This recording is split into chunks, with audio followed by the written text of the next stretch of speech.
5. Red Man and Yellow Man. While the story of India is that of Andite conquest and eventual submergence in the older evolutionary peoples, the narrative of Eastern Asia is more properly that of the primary Sangics, particularly the Red Man and the Yellow Man. These two races largely escaped that admixture with the debased Neanderthal strain which so greatly retarded the Blue Man in Europe, thus preserving the superior potential of the primary Sangic type. While the early Neanderthalers were spread out over the entire breadth of Eurasia, the eastern wing was the more contaminated with debased animal strains.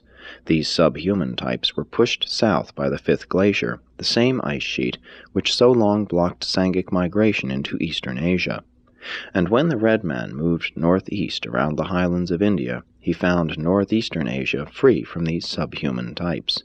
The tribal organization of the red races was formed earlier than that of any other peoples, and they were the first to migrate from the Central Asian focus of the Sangics.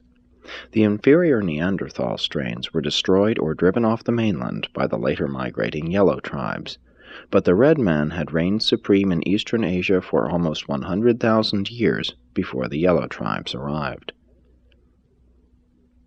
More than 300,000 years ago, the main body of the yellow race entered China from the south as coastwise migrants.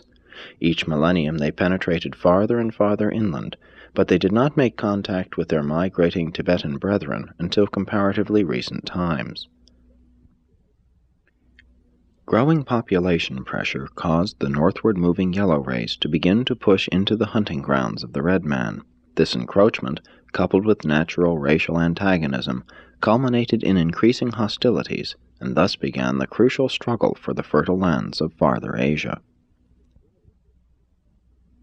The story of this age-long contest between the red and yellow races is an epic of Urantia history. For over 200,000 years, these two superior races waged bitter and unremitting warfare. In the earlier struggles, the red men were generally successful, their raiding parties spreading havoc among the yellow settlements. But the yellow man was an apt pupil in the art of warfare, and he early manifested a marked ability to live peaceably with his compatriots. The Chinese were the first to learn that in union there is strength. The red tribes continued their internecine conflicts, and presently they began to suffer repeated defeats at the aggressive hands of the relentless Chinese, who continued their inexorable march northward. 100,000 years ago, the decimated tribes of the red race were fighting with their backs to the retreating ice of the last glacier, and when the land passage to the west over the Bering Isthmus became passable, these tribes were not slow in forsaking the inhospitable shores of the Asiatic continent. It is 85,000 years since the last of the pure red men departed from Asia, but the long struggle left its genetic imprint upon the victorious yellow race.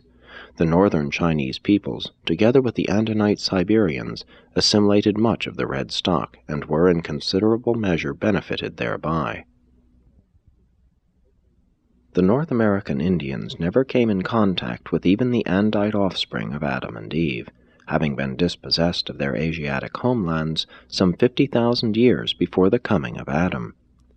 During the age of Andite migrations, the pure red strains were spreading out over North America as nomadic tribes, hunters who practiced agriculture to a small extent. These races and cultural groups remained almost completely isolated from the remainder of the world from their arrival in the Americas down to the end of the first millennium of the Christian era, when they were discovered by the white races of Europe. Up to that time, the Eskimos were the nearest to white men the northern tribes of red men had ever seen. The red and the yellow races are the only human stocks that ever achieved a high degree of civilization apart from the influences of the Andites. The oldest Amerindian culture was the Anamanalantan Center in California, but this had long since vanished by 35,000 BC. In Mexico, Central America, and in the mountains of South America, the later and more enduring civilizations were founded by a race predominantly red, but containing a considerable admixture of the yellow, orange, and blue. These civilizations were evolutionary products of the Sangics, notwithstanding that traces of Andite blood reached Peru. Excepting the Eskimos in North America and a few Polynesian Andites in South America, the peoples of the Western Hemisphere had no contact with the rest of the world until the end of the first millennium after Christ. In the original Melchizedek plan for the improvement of the Urantia races, it had been stipulated that 1 million of the pure-line descendants of Adam should go to upstep the red men of the Americas.